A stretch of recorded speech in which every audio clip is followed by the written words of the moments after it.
Amigas e amigos, eu sou o Xavier e esse aqui é o canal do Xavier. Gente, eu não faço vídeos há uns 3 dias, eu acho, desde que começou a guerra da Ucrânia, porque eu já tinha feito 2 vídeos antes, já vinha fazendo vídeos antes, e o último vídeo que eu fiz eu já estava prevendo um desenrolar muito ruim para toda essa questão. E a coisa não saiu diferente do que eu já pensava, do que eu acreditava que fosse acontecer. Eu falei até em ir a Fátima rezar. É claro que mais como uma ironia, porque eu estou aqui no Brasil, é muito longe para mim, né? No momento ir a Fátima, lá em Portugal, atravessar o Atlântico e tal. Não vou fazer isso agora. Mas eu pensava que naquele momento que somente alguma coisa transcendente a que as questões humanas pudesse travar o desenvolvimento dos fatos, né? O desenrolar dos fatos. Bom, o que a gente tem hoje? Hoje é dia, eu estou falando aqui, são 2h35 da manhã do dia 28/2. Então, no quinto dia de guerra, começou dia 24, 25, 26, 27, 28, estamos entrando no quinto dia de guerra. A Rússia vem conquistando posições cada vez mais, cercando cidades grandes e tal. E aí o noticiário, a mídia, como sempre, no Brasil e na Europa inteira, e acho que em outros lugares do mundo, Estados Unidos também deve ser, é toda pró, ou melhor, é toda contra a Rússia, né? É toda anti-Rússia, não é só contra, vamos dizer, a guerra da Rússia. A mídia é toda anti-Rússia. A mídia toda demoniza o Putin e a Rússia. A mídia não procura estabelecer parâmetros mínimos de abordagem das questões históricas, das questões factuais, né, das questões da geopolítica que deram origem a essa guerra. A mídia no Brasil e em Portugal também não aponta os erros crassos cometidos tanto principalmente pelos políticos europeus, que estão a reboque, como eu sempre afirmo aqui, dos interesses norte-americanos. E agora, com essa retórica de sanções, declarações de altas autoridades europeias que querem destruir a economia russa, o que o Putin faz? Ele coloca as armas nucleares em prontidão. Ora, meu Deus, a insanidade é total, mas vejam, se os opositores, se seus opositores, se seus adversários falam na sua aniquilação, né, se falam em destruir a sua economia consequentemente, colocar o seu povo, o seu país na falência e na miséria, não te resta outra alternativa senão partir por tudo ou nada. E a Rússia, para a Rússia, o tudo ou nada é o quê? São as armas nucleares, no âmbito das quais ela tem uma imensa vantagem, né? Ela tem um arsenal maior e ela tem armas, mísseis, né, os chamados mísseis hipersônicos, que os americanos e os europeus não têm. Então, a Rússia vem há mais de 10 anos falando da questão do avanço da OTAN e da questão da Ucrânia e tal. O que fazem os ucranianos, os europeus, os americanos? A Ucrânia declara que quer entrar para a OTAN e começam as tratativas. A Rússia ia ficar de braços cruzados, vendo toda a sua fronteira ser tomada por bases militares da OTAN. A Ucrânia é um país com ligações históricas, ligações genéticas, ligações genealógicas com a Rússia e serem colocadas ali bases da OTAN. O governo, os últimos 2, 3 governos, contando com esse atual, da Ucrânia, extremamente anti-russos. A Rússia ia ficar de braços cruzados, estando a Rússia num momento bom, no sentido de estando forte, economicamente estável, Porque quando um país está enfraquecido, quando um país não tem condições, como aconteceu com a Rússia logo depois do final da União Soviética, é compreensível que ele não reaja. Mas quando um país está numa capacidade plena, ora, os americanos não reagiram à ameaça de colocação de armas nucleares pela União Soviética lá em Cuba? Não reagiram de uma maneira muito forte, né, ameaçando partir para a guerra? Os russos, na época, os soviéticos, retrocederam. Mas parece que não é esse o interesse. E o que a Europa ganha com isso? Quer dizer, que a Europa, fora a questão da crise humanitária daqueles que fogem da guerra, os países ali, a Polônia abrindo suas fronteiras de forma muito amigável para receber os refugiados. Os cálculos até hoje falavam-se em mais de 150 mil pessoas. Bom, até quando essas pessoas serão bem recebidas na Polônia? Até quando eles serão recebidos com flores e presentes nas estações de trem? Se de 150 mil eles pularem para 1.500.000, será que não vão escutar lá na Polônia o que alguns imigrantes brasileiros e africanos escutam em Portugal? O famoso volta para a tua terra? Quando alguns milhões, se acontecer isso, espero que não, né, de refugiados comecem a extrapolar os países ali do entorno da Ucrânia, como a Moldávia, a própria Polônia, e comecem a ir para outros países, atravessando esses países e ir para outros países, chegando na Alemanha, na França, até em Portugal, né? Será que eles vão continuar sendo recebidos quando o seu número começar a ficar muito grande, com flores e presentes?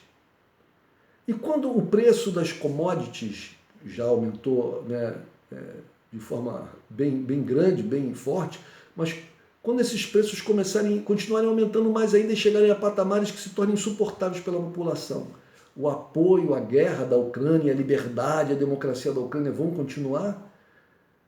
E se acontecer uma guerra aberta com a Rússia, com o resto da Europa, com a OTAN, com a NATO, e os mísseis começarem a passar por cima da cabeça das pessoas, os mísseis nucleares? Gente, aí o governo português, submetido à OTAN, a OTAN é uma organização que submete aqueles que se associam a ela aos interesses, não desses nacionais, não desses povos, mas a interesses que extrapolam, a interesses que estão lá do outro lado do Atlântico, aos interesses dos norte-americanos. Quem que na Europa acredita que a OTAN está ali para defender os europeus? Bicho, é muito tolo. Esse é muito tolo.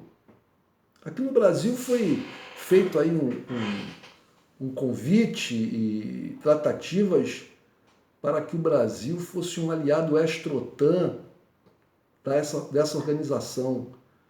Isso implica em algumas coisas, por exemplo, como no caso daqueles que fazem parte dos países que fazem parte da OTAN, em só comprar armas dos Estados Unidos, né, ou dos países ligados à OTAN, em não ter determinado tipo de relações com países que a OTAN classifica como sendo seus inimigos, ou seja, você fica subordinado à normativa da OTAN, sendo que esse país não tem voz ativa. Portugal tem voz ativa na OTAN.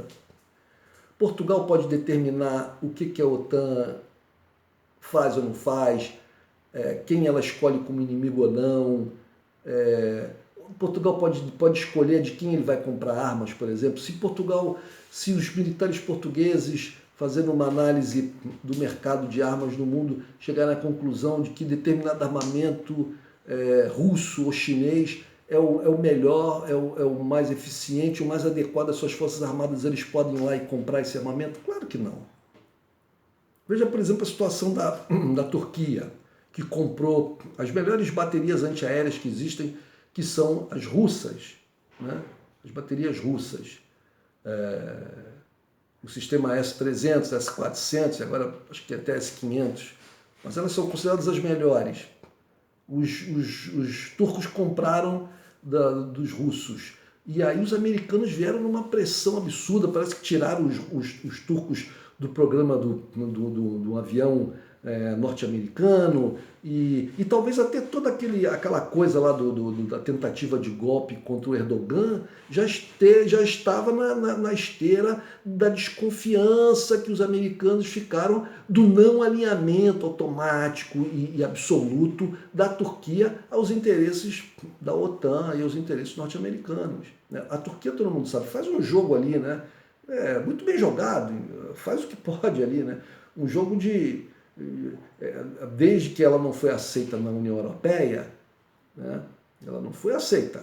Os europeus tinham um empurrão com a barriga e não aceitaram. Não iam aceitar um país muçulmano com uma população grande como a da Turquia. Então ficaram ali cozinhando em banho-maria e os turcos perceberam isso e já até desistiram dessa entrada para a União Europeia. Mas pertencem à OTAN, porque isso lhes dá uma certa garantia com relação à Rússia. Afinal de contas, eles têm um embate com a Rússia ali no Oriente desde o século XIX, desde a época do Império Turco-Otomano, né? A Inglaterra também participava desse, que era o chamado grande jogo ali, a disputa entre Rússia e Inglaterra, ali no Oriente Próximo.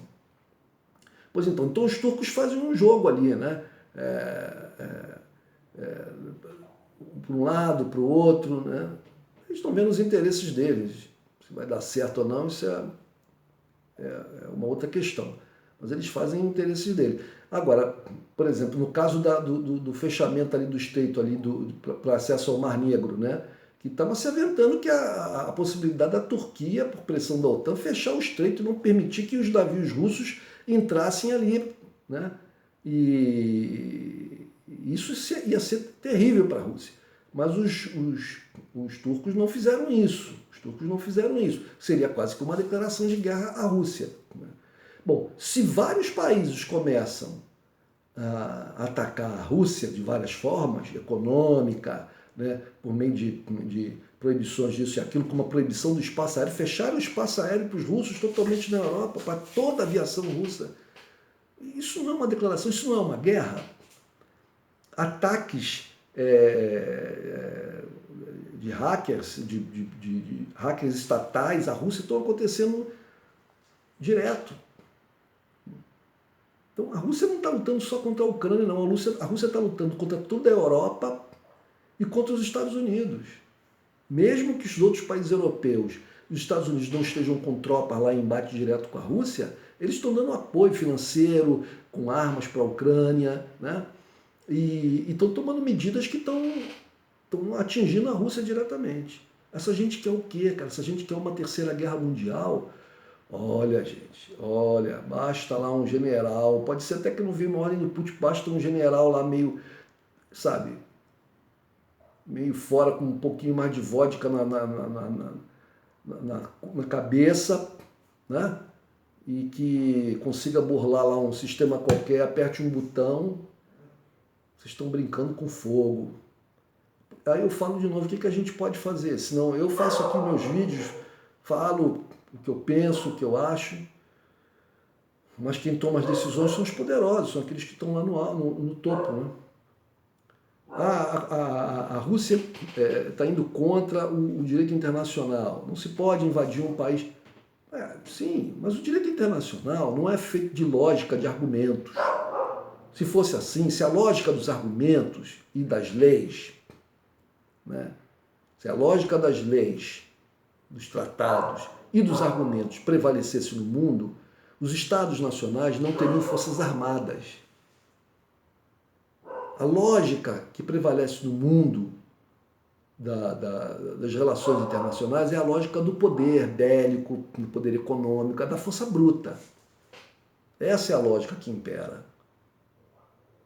Portanto, aquele que tem mais força, que tem mais poder, ou que se vê numa situação privilegiada, como no mundo animal, né? A caça, o caçador e a caça.